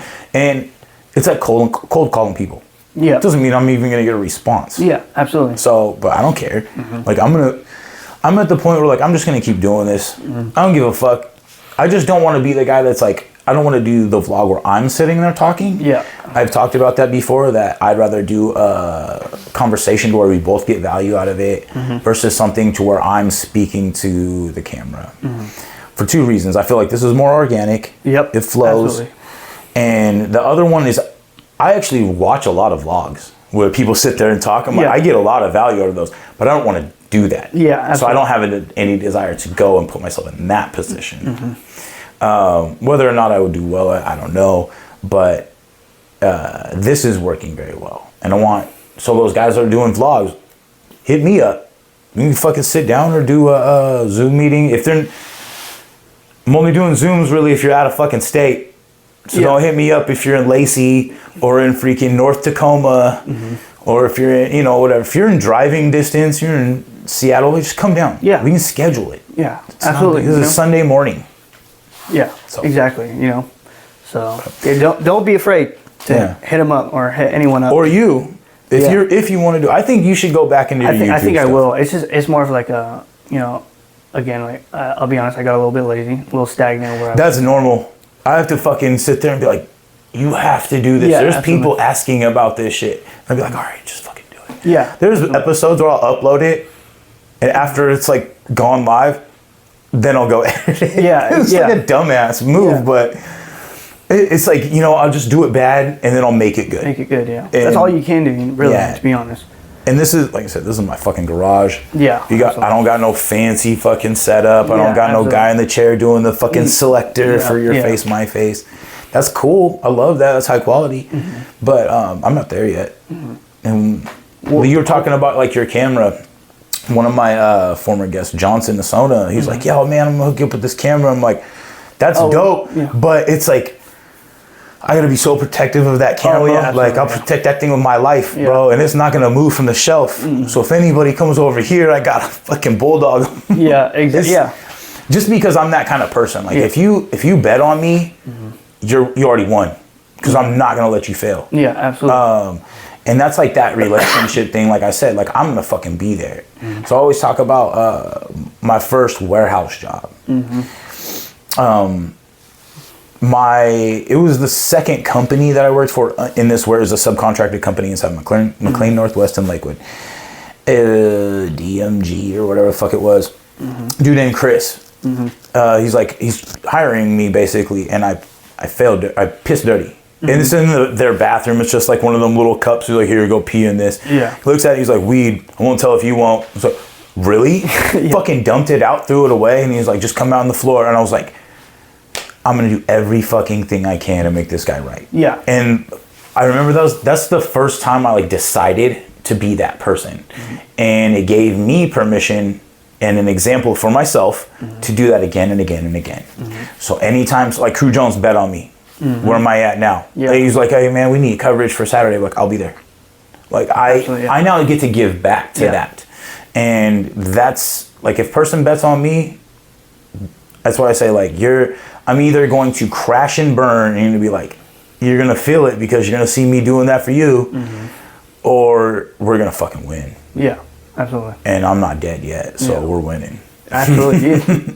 You're absolutely correct on that. So. And I know you're the same fucking kind of way. That's why it's good to have you on. You're a different version, But you have that old school mentality that we came up with. Yep, all the mentality, from Marcelo Massow, Joey Gale and Dennis, all of them, just being influenced by them, just built me into a person I couldn't dream of, before jiu-jitsu and everything, and I'm beyond thankful for all of that because they definitely changed my life. Yeah.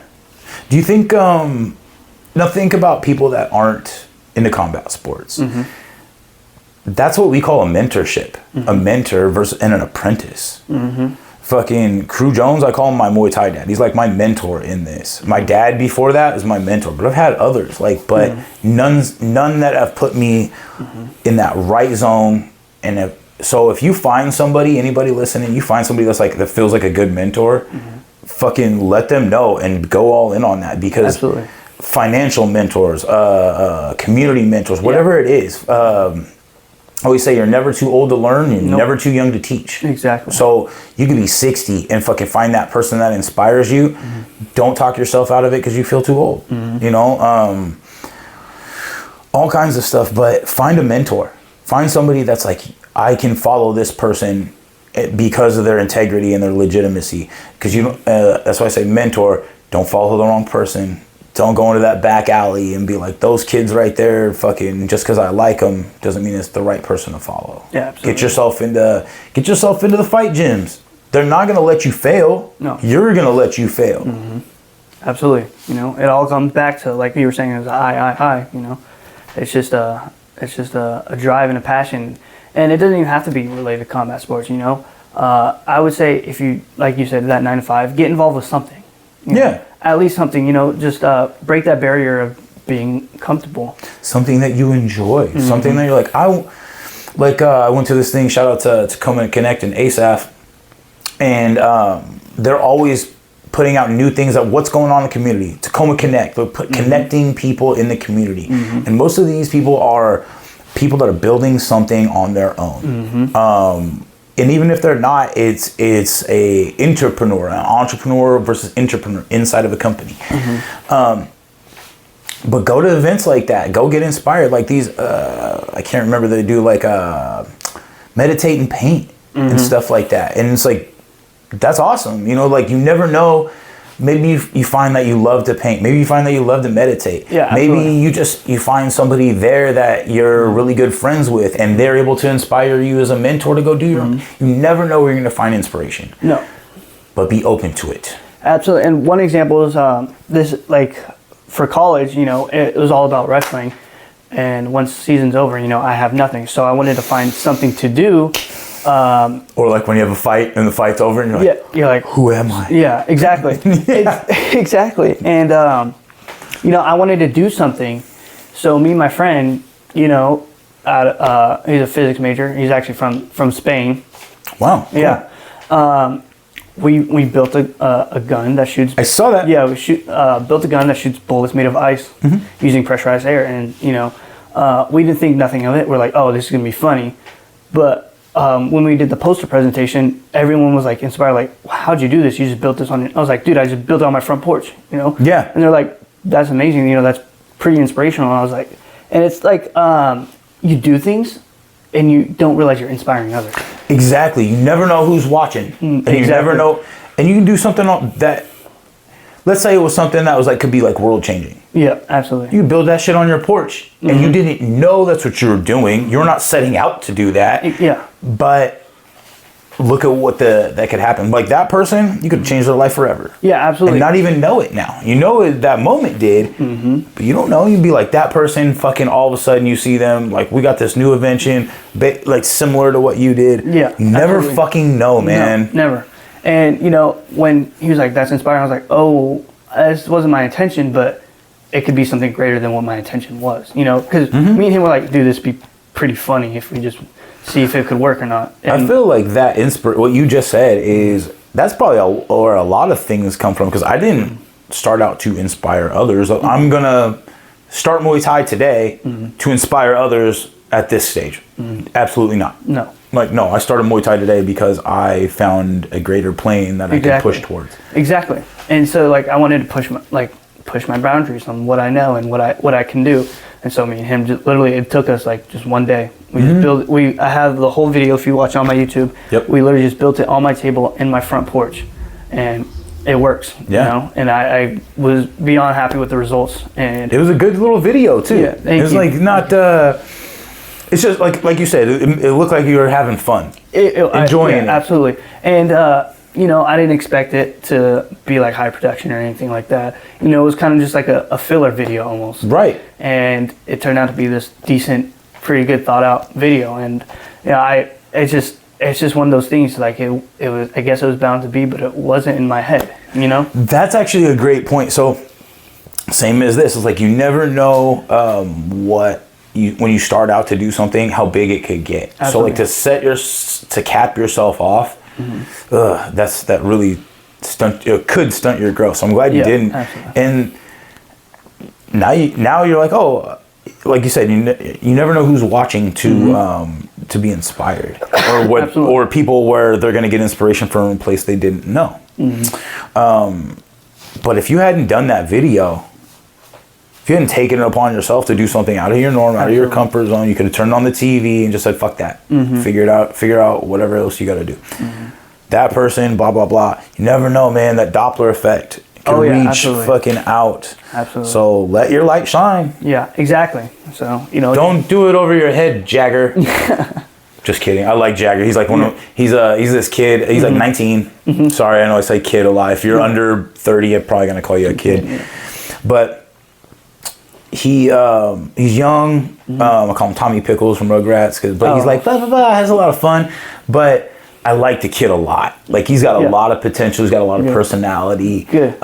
He takes little jokes like that, like I just said, like pretty well, and he's locked in now to the point where before, when you said 2 eyes, 2 ears, no mouth, he had a mouth, but maybe 1 eye, 1 ear, and a mouth. So he's made that adjustment though when we asked him to.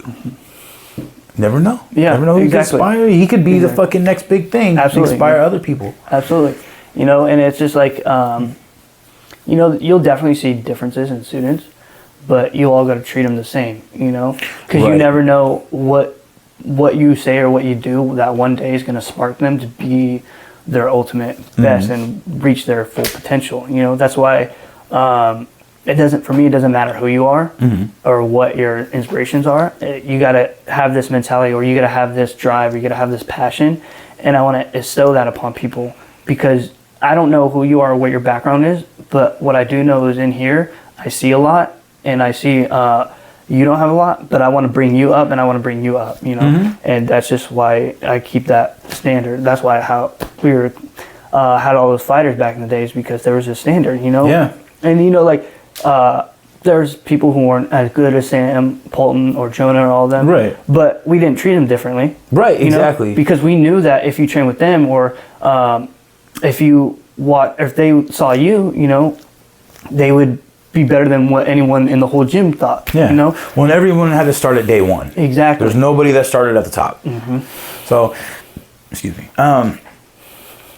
I really like that, man. Like, and I think you're bringing a lot of the right mentality back, and not just bringing it back, but like this little podcast or whatever, you could start a vlog. The things that you're saying, I'd love to see you start like a vlog where you're talking about mentality. Think about you're going to go do this wrestling camp. That could be a one-off, or those students might be able to follow you and be like, yo, I'm getting daily inspiration from the guy that I met here that I know is legit.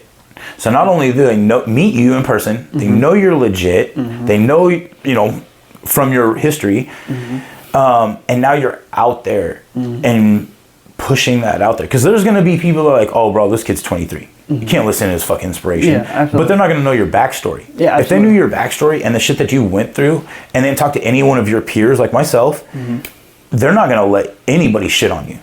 You know, so it's like, look around, like read the room, and you're in the room. Like I like this Barack Obama thing where he talks about, he's like, don't ever believe you don't belong at the table. Because you're going to find yourself at that table talking with these people and be like, this motherfucker cheats on his wife. Why would I do business with somebody who cheats on the person they sleep with? Exactly. Why would I, you know, like, and you're going to start to notice like the quality of people is not, they are in those positions because of other opportunities, not necessarily because of high integrity. And you're a high integrity individual, and that's what I pride myself on. Like, I'm not gonna, honesty, integrity, fucking just push into a high level. Yeah, you know, absolutely. So, leadership. Big one right there. Yeah. So is there anything that before we close up, anybody you want to give a shout out to, anything that to follow you on your socials? First I want to, shout out my parents, Thank you. If it weren't for them, I wouldn't be anywhere where I'm at today. So big shout out to them, and just a shout out to everyone who's been, part of my backstory back then, with Dennis, Marcelo, Massauhin, Joey, Ollie, all of those guys. Crew Jones, yeah. Jimmy, Sergio, all of them, they were a huge inspiration to my life. And, if it weren't for them, I wouldn't be who I am today. And, if you ever want to keep up with me, just follow my YouTube. It's just my name, Nico Crosnoe. Same thing with my TikTok, my Instagram, NicoLoco253. And I know this is kind of a wild one, but I started a Twitch.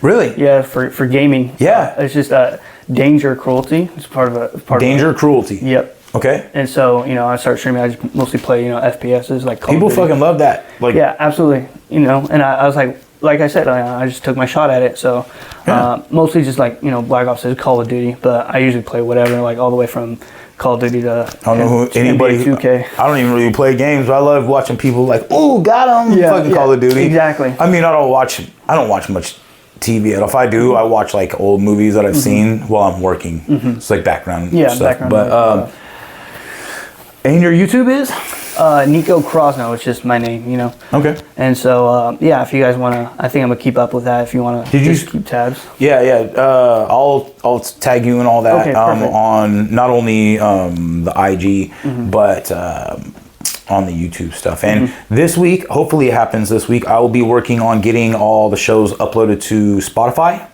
So hopefully continue that growth. Absolutely. Yeah. And so I want to shout out your parents as well, because they were a big inspiration to me in the beginning. It was just, I know what, I don't want to say good parents, bad parents, but they insisted on doing the right thing and that you did the right thing. And no matter who was watching, like, no, you're not, and they would not let you get away with shit when you didn't want to. I remember like doing the, when 4th of July we did the on Ruston. Yeah. And we had a booth there doing pad work and stuff like that, and you guys were out wandering around. That was a great time. That was a great time. But like, I remember coming back and she'd be like, like she'd be on it and make sure that you weren't fucking around. Yeah. Because there's a lot of people out there. So I really love that, man. Like, your parents did a great job. So shout out to them and everybody else that helped coach you. Some I know, some I don't. Some I've met in passing a handful of times, like Brad. And don't really, I know we follow each other on like Facebook and stuff. I always see him say the stuff that I want to say, but I'm not gonna. That I feel, but I'm like, could Washington just be like that? But it's probably not. Anyway, let's not get into that. Man, I just can't say how proud I am of the mentality that you have behind everything. It's like, you could push hard as fuck in combat sports forever and have a shit mentality, but your mentality and the way that your upbringing is and the way that you are now is very impressive, coming from my standpoint, where I see a very mixed bag. So especially as a 23 young man, a lot going for you. Just keep pushing hard and it'll happen. Thank you. Cool. I appreciate it a lot. Yeah, man. I appreciate you having me on the podcast. Yeah, man. You want to shout out your King University? Or anything else? Shout out King University. Small college in Tennessee, Division II. But that's okay. Good wrestling program, apparently, right? Oh yeah, the men's team is really on the rise. They had they're really good for women's wrestling too. So cool. They're like number 2 in the nation every year. I love that female combat sports are fucking shooting to the top. 100. Yep. Women, I always say, is like you've been in combat sports with women too. They don't play. Like anybody on the outside, they're like, oh, women don't play. Like, no, we're not joking. Women, like some of them play, and then you tell they're not gonna be in it for that long. The ones that their names, they're not fucking around. No, not at all. Like those those wrestlers at King, the women's wrestlers, they would beat my ass. You know, Yeah. they beat my ass sometimes. You know, and I'm just like, oh shit, like they have. I spar women sometimes, and I'm like, oh shit, she's fucking good. Yeah, it doesn't happen as often anymore because you don't see as much of it today at a high level of where we're at, and I stayed at our gym, stay in my lane. Yeah. But man, they're fucking out there. Yeah. Oh yeah. I love watching them scrap. I love it. So. Yep. All right, man. Well, it was a great episode. Anything else you want to add? No, Cool. I think we got it mostly out. Cool. Yep. Shout out to my team, Street Sook Muay Thai, Vital Jiu Jitsu, my crew, Brian Jones Jr. Got me through all my fights. Shout out to Be More Muay Thai, Juan Jackson. Shout out to my friends out at Uwe, Karma Combat, Marcelo Alonso, BJJ. All of them. Everybody. Yeah, so many. All of them. Fucking, yeah. Follow us all on social. All right. It's a good episode, sir. Yes, sir. Had some fun. Go shut it down. Sweet.